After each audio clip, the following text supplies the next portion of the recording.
नमस्कार, हमारे खास प्रोग्राम विधानसभा सत्र पर सियासत में आपका स्वागत है। वो छत्तीसगढ़ में विधानसभा चुनाव के दरमियान महादेव सट्टा ऐप का मामला खूब चर्चा में रहा। महादेव सट्टा ऐप को लेकर पक्ष और विपक्ष के बीच खूब आरोप प्रत्यारोप का दौर चला। वहीं विधानसभा के बजट सत्र के दौरान भी आज सदन में महादेव सट्टा ऐप की गूंज सुनाई दी। इस पर चर्चा करें उससे पहले देख लेते हैं खास रिपोर्ट। दरअसल सदन में भाजपा विधायक राजेश मूणत ने महादेव सट्टा ऐप का मामला उठाया। राजेश मूणत ने कहा कि महादेव ऐप के नाम पर राज्य में एक गोरख धंधा चल रहा है। राष्ट्रीय अंतर्राष्ट्रीय स्तर के लोग इन्वॉल्व हैं। यह संवेदनशील मुद्दा है। वैशाली नगर विधानसभा से ही करीब 20,000 युवा महादेव सट्टा ऐप से जुड़े हैं। मूणत ने कहा कि करीब 90 केस दर्ज किए गए हैं। सरकार जिन्हें सुरक्षा की जिम्मेदारी है, उसी सरकार ने गृहबंदी के साथ योजनाबद्ध तरीके से युवाओं को इस अवैध काम में झोंक दिया। राजेश मूणत ने पूछा है कि किन किन लोगों के खिलाफ कार्रवाई हुई है। इस पर गृह मंत्री विजय शर्मा ने जवाब देते हुए बताया है कि इस मामले की जांच जारी है। केवल बयान के आधार पर किसी को फांसी पर नहीं लटकाया जा सकता। तथ्य प्रमाणित होने के बाद विष्णुदेव सरकार कार्रवाई करने में 1 घंटा भी नहीं लगाएगी। इस मामले में जो भी दोषी होगा, चाहे वह किसी भी दल का क्यों ना हो, सब पर कार्रवाई होगी। इस प्रकरण में यह बात सामने आई थी कि चार्टर प्लेन से जिन्हें शादी में दुबई ले जाया गया था, उनका भी डिटेल्स हम निकलवा रहे हैं। सबसे पूछताछ होगी। गृह मंत्री ने कहा कि नौजवान जो राह से भटके हुए हैं, ऐसे युवा महादेव सट्टा ऐप से जुड़कर अपनी बर्बादी का रास्ता चुन लिया। अब तक 90 FIR दर्ज हुई हैं। 67 प्रकरणों में से 54 पर चालान पेश हो गया है। दुबई में रह रहे छत्तीसगढ़ के लोग ही इसका संचालन कर रहे हैं। लुकआउट सर्कुलर जारी हुआ है। रेड कॉर्नर नोटिस दिया गया है। प्रत्यार्पण के लिए प्रयास चल रहे हैं। महादेव ऐप से जुड़े बैंक अकाउंट फ्रीज किए गए हैं। जिन अधिकारियों की भूमिका पाई गई है, उनके खिलाफ कार्रवाई की गई है। 2 जेल में है, कुछ सस्पेंड है। राजेश मूणत ने सवाल उठाया कि जिन लोगों के खिलाफ जांच होनी है, वही सिस्टम में बैठे हैं। बीजेपी के ही विधायक रिकेश सेन ने कहा कि पुलिस अधिकारियों नेताओं के पास भी महादेव ऐप की आईडी थी। पुलिस अधिकारी जो बार बार महादेव ऐप को संरक्षण देते रहे, उन पर कोई कार्रवाई नहीं की गई। बीजेपी विधायक धर्मजीत सिंह ने कहा कि गृह मंत्री स्टेट प्लान लेकर यूपी चले जाएं और योगी जी से मिलाएं। 2-4 लोगों के घरों में बुलडोजर चलवा दें। बीजेपी विधायक अजय चंद्राकर ने कहा, अब तक छोटे छोटे लोगों पर कार्रवाई हुई है। उप मुख्यमंत्री का जवाब पर्याप्त नहीं है। राजेश मूणत ने अफसरों पर टिप्पणी की, आप किसे बचा रहे हैं, ये किसी के नहीं है। छत्तीसगढ़ में 2020 से ले लगातार महादेव ऐप के नाम पर अरबों खरबों रुपए का भ्रष्टाचार, अरबों खरबों रुपए का सट्टों का व्यापार, ऐसे कई बेरोजगार नौजवान, कई किसान जिनके बैंकों के अंदर खाते खुलवा दिए और उसके अंदर आदान प्रदान हुआ करोड़ों अरबों रुपए का। महादेव ऐप को लेकर गृह मंत्री विजय शर्मा ने कहा है कि उस पर जांच कर रही है। जांच के बाद जो भी दोषी सामने आएंगे, उन्हें दंडित किया जाएगा। कार्रवाई अपनी गति से चल रही है। FIR हुए हैं। कम से कम 600 से 700 अकाउंट सीज हुए हैं और इस पर कार्रवाई चल रही है। परंतु ईडी की जो कार्रवाई है, वह एडवांस स्टेज पर है। वह काफी आगे बढ़ चुके हैं और उन्होंने चालान भी प्रस्तुत किया है। समस्या यह है कि प्रशासन के पास अधिकृत रूप से जानकारी नहीं है। जैसे ही जानकारी आती है और उसमें प्राथमिकता के साथ प्राप्त होते हैं, तो उस पर कार्रवाई होगी। एनफोर्समेंट डायरेक्टरेट इस पर जांच कर रही है और इस जांच के बाद जो चीज सामने आएगी, जो भी दोषी होंगे, माननीय सदस्यों ने कहा कि कोई छोटी मछली पकड़ गई, कोई बड़ी मछली बच गई है, तो मैंने आश्वस्त किया है कि मछलियों की बात नहीं, कोई मगरमच्छ भी होगा, अगर दोषी है तो दंडित होगा।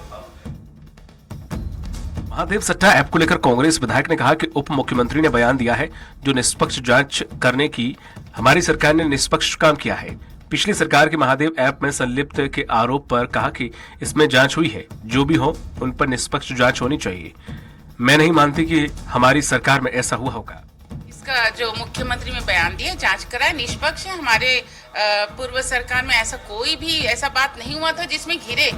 पुराने जो हमने तो निष्पक्ष काम किया है, कहीं पे इस टाइप का, बल्कि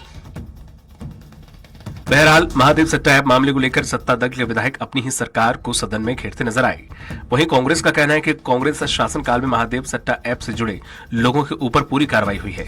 इस मामले पर निष्पक्ष जांच होनी है। अब देखना होगा कि सरकार इस मामले पर अपनी ही पार्टी के विधायकों को संतुष्ट करने के लिए क्या कुछ कदम उठाती है। स्वराज एक्सप्रेस के लिए रायपुर से दिलीप साहू की रिपोर्ट। और इसी मुद्दे पर ज्यादा चर्चा के लिए खास मेहमान हमारे साथ जुड़े हुए हैं। बीजेपी नेता हैं प्रवीण साहू। प्रवीण जी, आपका बहुत बहुत स्वागत है। कांग्रेस प्रवक्ता है सत्यप्रकाश सिंह। सत्यप्रकाश जी, आपका भी बहुत बहुत स्वागत है। वरिष्ठ पत्रकार है पीसी रथ जी। पीसी रथ जी, आपका भी बहुत बहुत स्वागत है। प्रवीण जी, जिस तरह से देखा जाए आपकी कार्रवाई से जब आप ही की पार्टी के विधायक और मंत्री संतुष्ट नहीं है तो जनता कैसे संतुष्ट होगी?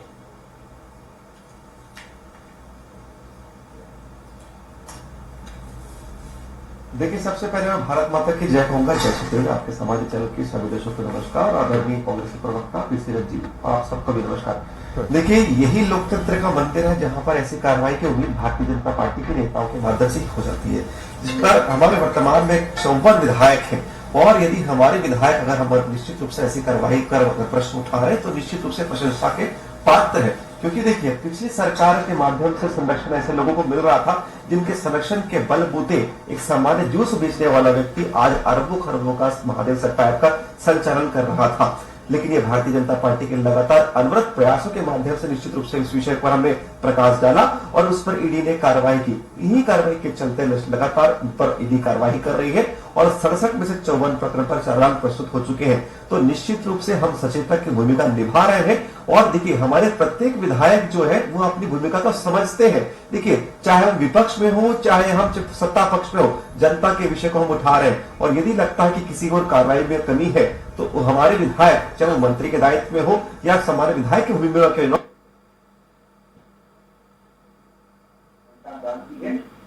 उप मुख्यमंत्री ने इस प्रकार आश्वासन दिया है। निश्चित रूप से जनता जानती है कि हाँ, ये भारतीय जनता पार्टी की सरकार है। ऐसी सरकार नहीं है जिनके संरक्षण के बलबूते इतना बड़ा काम हो। ये वह सरकार है जो जनता के लिए न्यायप्रिय सरकार है। इसलिए न्याय संगत विषय के रूप से सारी कार्रवाई हो रही है और आगे भी होती रहेगी। ठीक है। अपनी ही पार्टी के विधायक अपनी ही पार्टी पर सवाल खड़े कर रहे हैं। ये तो आपने कह दिया कि लोकतंत्र है, चलो ठीक है, मान लेता है। अगर वो सवाल उठा रहे हैं तो अपनी पार्टी के जो गृह मंत्री हैं उनकी कार्यशैली या कार्यवाही में कुछ तो लूप है जिसकी वजह से वो सवाल उठा रहे हैं।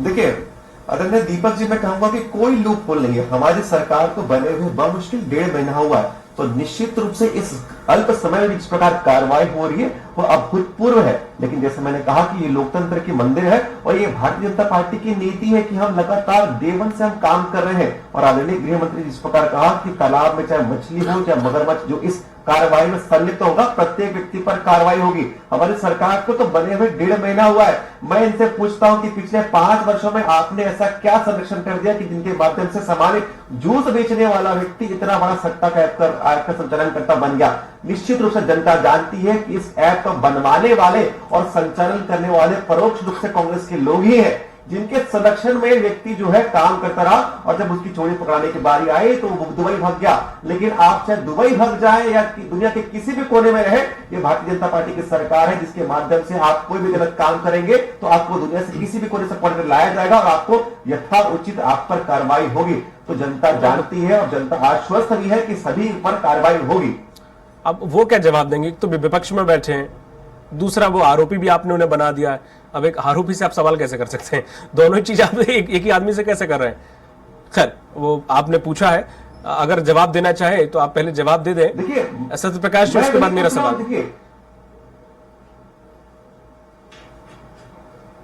देखिए मैं उस पर पहले क्लैरिफिकेशन दे देता हूं। मैं वही कह रहा हूं कि देखिए, महादेव सट्टा ऐप का सृजन कहां पर हुआ? दुर्ग में हुआ।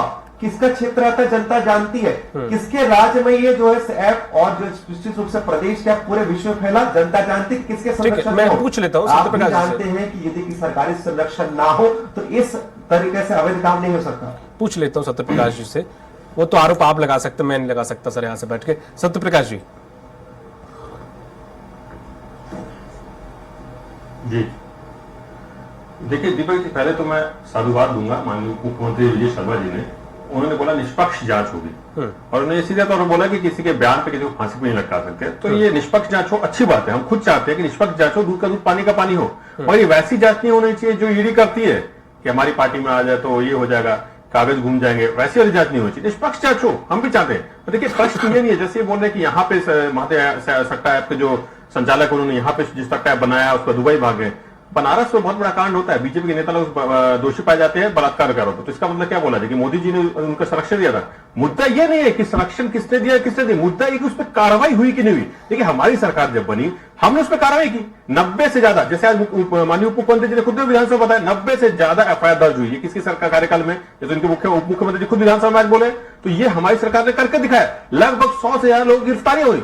हमारी छत्तीसगढ़ सरकार में जब थी छत्तीसगढ़ में, तो हमारी छत्तीसगढ़ पुलिस यूपी तक गई थी, वहां पे लोगों को पकड़ने के लिए, उल्टा छत्तीसगढ़ पुलिस पे एफआईआर हो जाती है। तो देखिए इसीलिए आज भी विधायक जी ने एक ने बोला कि भाई यूपी चले जाइए, तो इसलिए दिखता है किसका संरक्षण है। हमारे तत्कालीन मुख्यमंत्री भूपेश बघेल जी बार बार बोलते रहे कि महादेव सट्टा ऐप केंद्र सरकार चाहे तो उसको बैन कर सकती है। आप अगर 2-4 ऐप बंद करके, चाइनीज ऐप बंद करके आप सर्जिकल स्ट्राइक करते हैं, तो उसको ऐप बंद करने में क्या थी, कितनी देरी की, ये भी सबके सामने था। तो हमारी कार्रवाई हो रही थी, और आपको भी याद होगा पीसी राज जी बैठे कि वो व्यक्ति की किसके साथ संलिप्तता थी, किसके साथ फोटो वायरल हुए थे, वो सब जानते हैं कि वो व्यक्ति कौन है और किसके संरक्षण में वो भिलाई में क्यों हो रहा था, ये भी हर कोई समझ चुका है। किसका पार्षद के वो राइट हैंड था, किस बड़े नेता के अधीन वो सब चीज कर रहा था। हमारी सरकार जब कार्रवाई शुरू की, देखिए ईडी कब हुई, जब हमारी सरकार ने कार्रवाई शुरू की, इनके बीजेपी के नेताओं तक हाथ जब जा रहे थे तब ईडी की एंट्री होती है। तो ऐसे क्यों होता है, उसमें भी एक चीज और मैं बोलूंगा, ईडी का वकील ने कोर्ट में बताया कि कैश आया दुबई से इंडिया। भाई दुबई से कैश इंडिया आ जाता है, और आप केंद्र में बैठी सत्ता में बैठे हैं और आपको हवा नहीं लगती, ईडी एजेंसी को पता नहीं चलता, आईटी एजेंसी को पता नहीं चलता। और फिर यहां पे भी जो षड्यंत्र कैसे रचा गया, यहां के होटल में वो ड्राइवर रुकता है, और ड्राइवर जो गाड़ी, जिस गाड़ी का नंबर रजिस्ट्रेशन है माननीय विधायक जी बिलासपुर, उनके भाई के नंबर रजिस्ट्रेशन, उससे अभी तक कार्रवाई नहीं होती है, कोई पूछता नहीं होती है। तो इस तरह की जांच ना हो, निष्पक्ष जांच हो, तब दूध का दूध पानी का पानी होगा। ये सिर्फ बदनाम करने की साजिश ना की जाए, दूध का दूध पानी का पानी होना चाहिए, हम तो खुद बोल रहे हैं, मगर निष्पक्ष जांच हो। जैसे आज आप माननीय उप मुख्यमंत्री जी बोला है, जांच वैसी होगी तो बहुत अच्छी बात है, जनता समझेगी कि किसके संरक्षण में चल रहा था, और ये दुर्ग से क्यों हो रहा था, भिलाई के किस नेता से संरक्षण चल रहा था, ये पूरी जनता जानेगी। आपने अपनी स्पीच शुरू करने से पहले ये कहा संरक्षण वो बात की बात है, संरक्षण को हटाओ, ये बताओ उसके बाद कार्रवाई क्यों भाई संरक्षण को क्यों हटाया जाए? मेहनत तो सबसे शुरुआत तो संरक्षण से ही होती है ना, था बीमारी शुरुआत तो मैंने इनकी बात नहीं, मैं वो नहीं बोला, मैंने इनकी बात की कि संरक्षण ये बात कर रहे हैं, तो बनारस में बहुत बड़ा कांड हुआ, तो अब मैं क्या बोलूं, मोदी जी संरक्षण हुआ। बात ये नहीं कि छत्तीसगढ़ में वो कब शुरू, अगर बात की जाए तो रमन सिंह के कार्यकाल से संरक्षण शुरू होता, मगर जैसे बोला निष्पक्ष जांच होनी चाहिए। यहाँ संरक्षण की बात नहीं कि रमन सिंह के संरक्षण हुआ कि भूपेश बघेल मुख्यमंत्री रहते हुए, बात है कि कार्रवाई किसने की, कार्रवाई हमने की, रमन सिंह ने कोई कार्रवाई नहीं की। तो मैं ये बताना चाहता हूं, संरक्षण में किसके शुरू हुआ ये सबको मालूम है, जनता भी जानती किसने संरक्षण में शुरू हुआ, तो इसीलिए बोल रहा हूं मैं। नहीं तो सरकार तो आपकी थी ना, फिर संरक्षण भी किसने शुरू किया, कैसे हुआ? अब सवाल तो आप पे उठेंगे क्योंकि सरकार आपकी थी, तो इतना तो अगर पैसा आ जा रहा है सर कि हमने कार्रवाई की 90 से अब नहीं, सरकार हमारी थी तभी तो हमने एफआईआर दर्ज की ना। यूपी तक पुलिस कैसे जाती है, उल्टा पुलिस के ऊपर एफआईआर होती है, यूपी पुलिस छत्तीसगढ़ पुलिस के ऊपर एफआईआर करती है, तो किसकी संरक्षण हो रहा था वहां पे? योगी जी क्यों छत्तीसगढ़ पुलिस के ऊपर कार्रवाई करवा देते और छोटे मोटे केस में उन अपराधियों को पकड़वा देते हैं, वहां की यूपी पुलिस बोलती है कि इनको कार्रवाई करनी है हमको। तो ये किसका संरक्षण हो रहा है, ये भी सबके सामने। मगर जैसे उन्होंने बोला कि उप मुख्यमंत्री जी अगर बोल रहे हैं कि दूध की निष्पक्ष जांच होगी, तो निष्पक्ष जांच होनी चाहिए, भले कोई भी व्यक्ति बड़ा से बड़ा व्यक्ति उसके ऊपर कार्रवाई होनी चाहिए, मगर निष्पक्ष जांच हो। जैसे बोलवा ईडी जैसी जांच नहीं चाहिए कि आप भाजपा नेता कोर्ट बोल के इधर आ जाए तो इसका जांच साफ हो जाएगी। ठीक है, पीसी रथ जी जिस तरह से बोल रहे हैं कि महादेव सट्टा ऐप छत्तीसगढ़ में, सिर्फ महादेव ऐप चूंकि छत्तीसगढ़ में चला तो इसलिए इस पे बड़ा बवाल हुआ। मुद्दा यह है कि देश में कम से कम ऐसे सट्टा ऐप की संख्या 500 से ज्यादा है। अन्ना रेड्डी, फलाना रेड्डी, महादेव और कौन कौन से क्रिकेट वाले लगे पड़े हैं युवा, उनमें कार्रवाई क्यों नहीं हो रही, मेरे ये समझ से परे है। कई बैंक के नाम पर फर्जी ऐप चल रहे हैं जो लोगों की सिविल खराब कर रहे हैं, कई लोग सुसाइड कर रहे हैं, वो भी फर्जी ऐप हैं जो कहीं से आरबीआई द्वारा रजिस्टर्ड नहीं है, पर वो भी चल रहे हैं। पर महादेव ऐप चूंकि छत्तीसगढ़ में मिल गया तो वो सबसे बड़ा फ्रॉड ऐप निकल गया। बाकी ये ऐप सब जेन्युइन है क्या?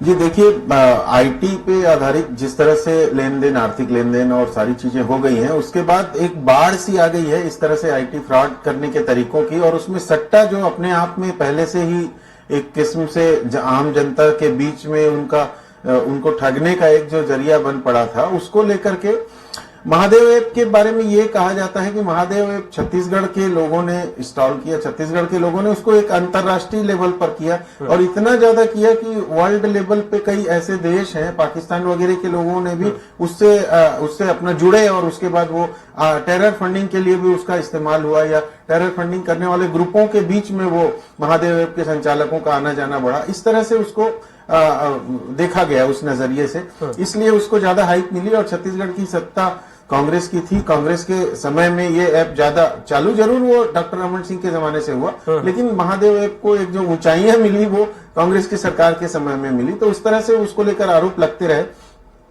और भूपेश बघेल की सरकार का ये कहना सही है कि उन्होंने कार्रवाई की शुरुआत की, कार्रवाई की, लेकिन अब डबल इंजन की सरकार है। अब केंद्र और राज्य में दोनों में एक ही पार्टी की सरकार है। और अब जो है ये जो अंतर्राष्ट्रीय लेन देन की जांच करने वाली एजेंसियां हैं हमारी, और हमारे आर्थिक लेन देन के मामले में जो एक्सपर्ट समूह है, वो सभी केंद्र सरकार के अधीन आते हैं। तो इस तरह के मामलों में अब जल्दी से जल्दी जांच हो, जल्दी से जल्दी अपराधियों का चिन्हांकन हो, केस डायरी ठीक से प्रस्तुत हो और सजाएं हो, तो जनता का विश्वास बढ़ेगा कि हाँ सरकारें काम कर रही हैं। इस दृष्टि से देखा जाए तो जो विधानसभा में हुआ है, जो प्रश्नोत्तर हुआ, वो बहुत सकारात्मक है शुरुआत की। इस तरह से भाजपा के विधायकों ने, भाजपा के लोगों ने ही पूछताछ की सरकार से और सरकार को जवाब उसका प्रस्तुत करना पड़ा। तो अब देखना यह है कि कांग्रेस भी इस मुद्दे पर कितना एक्टिव रहती है, ताकि इस जांच को जो है वो उसकी परिणति तक पहुंचाया जा सके और इस तरह से सट्टा ऐप के माध्यम से जिन लोगों ने अपनी कारगुजारियां की हैं, वो सही अपराधियों की पहचान हो सके और उनको सजा दी जा सके। क्योंकि किसी भी देश और प्रदेश के आर्थिक स्वास्थ्य के लिए ये जरूरी है कि इस तरह से आपराधिक लेन देन की चीजों को हतोत्साहित किया जाए, उनको रोका जाए। और जहां तक के आईटी फ्रॉड का सवाल है, बहुत किसानों के खाते में पैसा जाता है, सारे खाते नेट से जुड़े हुए हैं, तो उसमें बहुत ही सतर्क नीति बनाने की जरूरत है और हमारी मॉनिटरिंग एजेंसियों को बहुत ही सतर्कता से उसको देखने की जरूरत है कि किस तरह से वो फ्रॉड ना हो। अभी जो आंकड़े आ रहे थे उसमें ये दिख रहा था कि जो फोन कॉल्स के माध्यम से और ये ऑनलाइन ट्रांजैक्शन के माध्यम से जो फर्जीवाड़े हो रहे हैं, उसमें हरियाणा में और ये दिल्ली में बहुत ज्यादा फ्रॉड हो रहा है। छत्तीसगढ़ में उतना फ्रॉड अभी नहीं दिखाई दे रहा है, तेलंगाना में उस तरह का फ्रॉड ज्यादा हो रहा है। लेकिन ये हम सब के लिए बहुत सबक की बात है कि हम कैसे उससे सीखते हैं कि कैसे उस तरह के फ्रॉड को रोका जाए और तकनीकी स्तर पर कैसे अपने सिस्टम को पूरा मजबूत किया जाए। जी ठीक है प्रवीण साहब जी। दीपक जी, जिस तरह से आपने बताया कि महादेव ऐप उसका पैसा पीसी रजी ने बोला कि कुछ टेरर फंडिंग के लिए यूज हो रहा था, इसलिए ज्यादा हाइप में आ गया। दूसरा कारण ये भी था कि छत्तीसगढ़ की सरकार, छत्तीसगढ़ में कांग्रेस की सरकार थी। चलो ठीक है, इस पर हटा देते हैं, हम राजनीतिक पचड़ों में नहीं पड़ते हैं, बात इतना करते हैं। हेलो जी, आवाज आ रही सर? हेलो जी, आवाज आ रही है? कुछ कनेक्टिविटी का प्रॉब्लम है, आवाज नहीं आ रही। प्रवीण जी आवाज आ रही है? हेलो जी प्रवीण जी, आवाज आ रही है आप तक?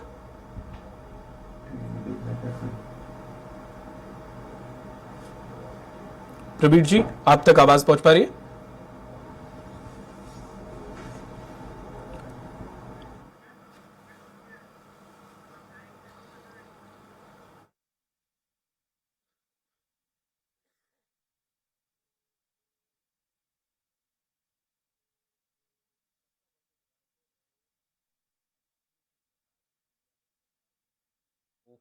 करेगी संतुष्ट।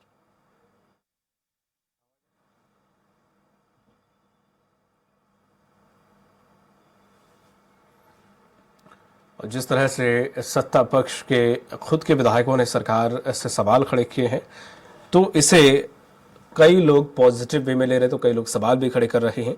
जाहिर सी बात है, जब कोई मुद्दा उठता है, अगर सरकार के विधायक उस मुद्दे को अपनी ही सरकार से जवाब तलब करते हैं, तो वाकई लोकतंत्र की खूबसूरती है और ये एक पॉजिटिव साइन भी है कि हाँ, कोई भी बड़ा मुद्दा आता है, उस पर पक्ष या विपक्ष दोनों मिलकर आपसी सहमति से उसमें कार्रवाई करने को लेकर प्रयास करें।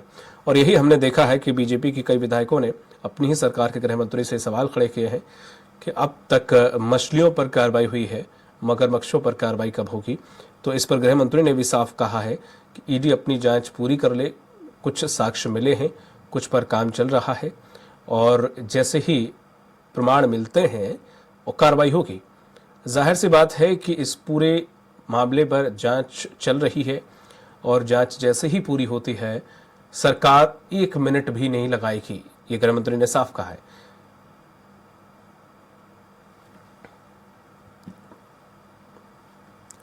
अब देखने वाली बात होगी कि वाकई कब तक इस मामले पर कार्रवाई होती है।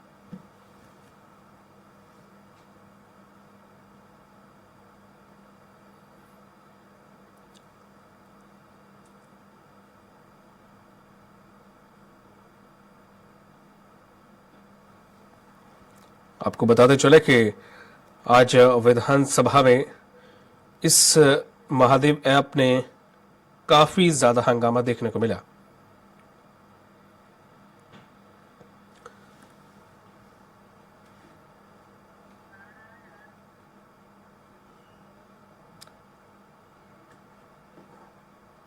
विधानसभा में इस सत्य पर सियासत हुई कि महादेव ऐप जिस तरह से सुर्खियां बटोर रहा था, लोकसभा चुनाव में भी इस मुद्दे को बनाया जा सकता है या विधानसभा चुनाव में जिस तरह से हमने देखा इस ऐप का काफी महिमा मंडन किया गया। बीजेपी ने इस मुद्दे को बहुत भुनाया। एक बार फिर से हमारे सभी पैनलिस्ट जुड़ गए हैं। प्रवीण जी, सवाल आपसे है कि जिस तरह से महादेव ऐप है ये टेरर फंडिंग के लिए बताया जा रहा है, बाकी जितने सट्टा ऐप हैं जो कि गैर कानूनी है वो क्या देश के विकास में पैसे लगा रहे हैं सर? उन्हें तो बैन होना चाहिए ना सर। यहाँ से ठीक कीजिए। प्रवीण जी, आप तक आवाज आ रही है?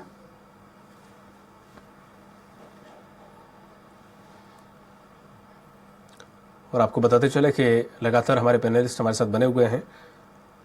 तकनीकी असुविधा के कारण हमसे जुड़ नहीं पा रहे, हम लगातार कोशिश कर रहे हैं कि वो जुड़े। अब हमारे साथ जुड़ गए हैं प्रवीण जी। जिस तरह से महादेव ऐप है, ये महादेव ऐप टेरर फंडिंग के लिए बताया जा रहा है, इसका यूज हो रहा था, तो बाकी जो और भी ऐप हैं जो इलीगल हैं उन पर कार्रवाई कब तक होगी? स्पीकर में डाल दूंगा, सुन लेंगे। प्रवीण जी, आप तक आवाज आ रही है?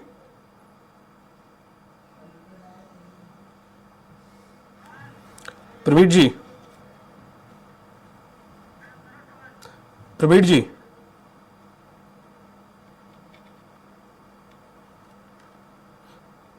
प्रवीण जी, आप तक आवाज आ रही है?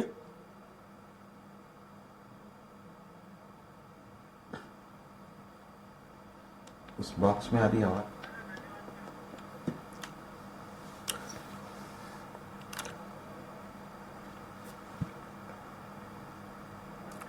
प्रवीण जी, आपका, सत्यप्रकाश जी आपका, पिछले जी आपका, तीनों लोगों का बहुत बहुत शुक्रिया।